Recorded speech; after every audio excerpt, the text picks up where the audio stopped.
Assalamualaikum warahmatullahi wabarakatuh. Apa kabar Bapak Ibu Guru Hebat Nusantara?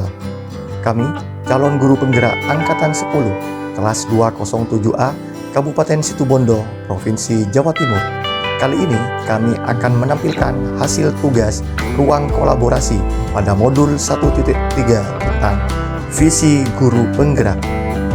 Pada diskusi di ruang kolaborasi ini, kami didampingi oleh Ibu Latifah Nur Isroni sebagai fasilitator dan Ibu Zaini serta Pak Fauzi sebagai pengajar praktik.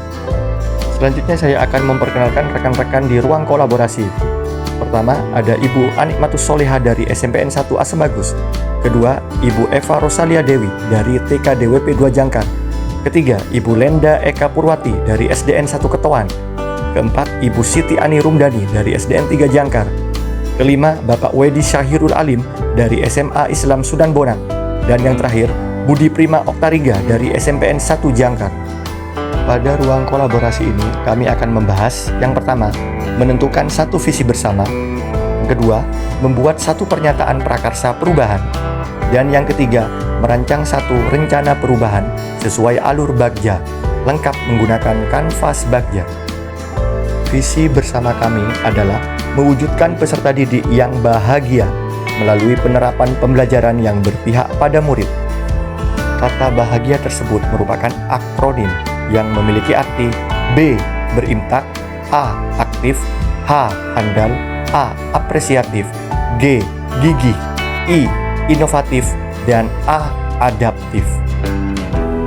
Dari visi tersebut, kami merancang pernyataan prakarsa perubahan, yaitu menguatkan karakter berimpak melalui bis saja, pembiasaan sholat duha dan duhur berjamaah.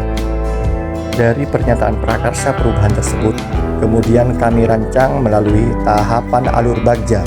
Yang pertama, buat pertanyaan. Yang kedua, ambil pelajaran. Yang ketiga, gali mimpi. Yang keempat, jabarkan rencana. Dan yang kelima adalah atur eksekusi. Pada B yang pertama, buat pertanyaan. Pertanyaan yang saya siapkan adalah apa yang harus saya lakukan untuk menguatkan karakter berimpak melalui pembiasaan sholat duha dan duhur berjamaah. Kemudian tindakan yang akan dilakukan untuk menjawab pertanyaan. Yang pertama adalah membuat rencana strategis. Yang kedua, berkomunikasi dengan kepala sekolah, rekan sejawat, dan warga sekolah lainnya. Yang ketiga, berkolaborasi dengan komunitas sekolah. Dan yang keempat, membaca literatur mengenai contoh atau referensi tentang rancangan atau rencana kegiatan pembiasaan sholat duha dan duhur berjamaah di sekolah. Pada alur yang kedua, yaitu A. Ambil pelajaran. Pertanyaan yang disiapkan adalah apa manfaat yang diperoleh ketika melakukan penguatan karakter berimpak melalui pembiasaan sholat duha dan duhur berjamaah. Tindakan yang dapat dilakukan untuk menjawab pertanyaan diantaranya memberikan penguatan karakter berimpak kepada peserta didik dengan pembiasaan positif. Kedua, peserta didik dapat melakukan cara sholat yang baik dan benar dari bacaan maupun gerakan.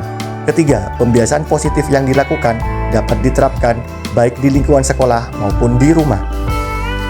Pada tahapan alur yang ketiga adalah G. Gali mimpi. Pertanyaan yang disiapkan yaitu apa dampak jangka panjang dari penguatan karakter melalui pembiasaan sholat berjamaah ini. Kedua, bagaimana agar pembiasaan sholat berjamaah dapat dilaksanakan secara optimal dan konsisten. Tindakan yang dapat dilakukan untuk menjawab pertanyaan. Yang pertama, membuat komitmen bersama dengan seluruh warga sekolah. Kedua, pelibatan orang tua dalam mendukung program pembiasaan. Ketiga, membuat jadwal sholat dan pemenuhan sarana pendukung. Keempat, melakukan evaluasi dan refleksi secara berkala. Dan yang kelima, melakukan pengawasan dan pembinaan. Pada tahapan alur yang keempat, yaitu J. Jabarkan rencana. Pertanyaan yang disiapkan. Yang pertama, apa langkah-langkah yang bisa dilakukan untuk menguatkan karakter berimpak melalui pembiasaan sholat duha dan duhur berjamaah? Kedua, bagaimana mengoptimalkan kegiatan bis saja agar lebih konsisten? Tindakan yang dapat dilakukan untuk menjawab pertanyaan. Yang pertama, menanamkan pentingnya sholat berjamaah. Kedua, menyusun tim kegiatan bis saja. Ketiga, membuat rencana program kegiatan pembiasaan sholat berjamaah meliputi SOP, jadwal rutin, presensi siswa, jadwal petugas imam, dan lain-lain. Keempat, berdiskusi dengan kepala sekolah, komite, dan rekan guru tentang sarpras yang dibutuhkan dalam kegiatan pembiasaan tersebut. Kelima, memberikan konsekuensi bagi siswa yang tidak melaksanakan sholat berjamaah. Dan yang terakhir, melakukan pendampingan, evaluasi, dan refleksi kegiatan pembiasaan sholat berjamaah. Dan tahapan alur yang terakhir adalah A. Atur eksekusi. Pertanyaan yang disiapkan, siapa yang bisa mengarahkan dan memantau saya untuk menguatkan karakter berimtak melalui pembiasaan sholat duha dan duhur berjamaah? Tindakan yang dapat dilakukan untuk menjawab pertanyaan diantaranya: 1. Mengkomunikasikan kepada kepala sekolah sebagai penanggung jawab program terkait SOP BIS saja. Kedua, bekerja sama dengan rekan guru, khususnya guru agama, sebagai pembina dan pengarah dari kegiatan BIS saja. Dan yang ketiga, bekerja sama dengan seluruh komunitas sekolah agar tergerak dan konsisten mengikuti BIS saja demi kelancaran kegiatan tersebut.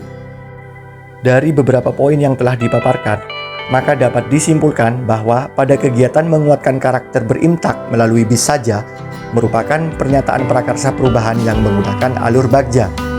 Diharapkan dapat membawa dampak perubahan dan pembiasaan positif yang dapat diterapkan pada peserta didik untuk kegiatan berkelanjutan sebagai perwujudan dari visi kami bersama, bahagia, sebagai relevansi dari karakter profil pelajar Pancasila.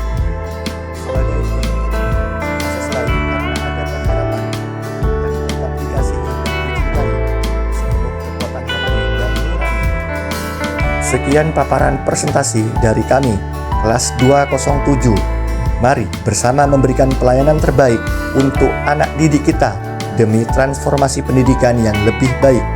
Terima kasih, salam bahagia dan membahagiakan.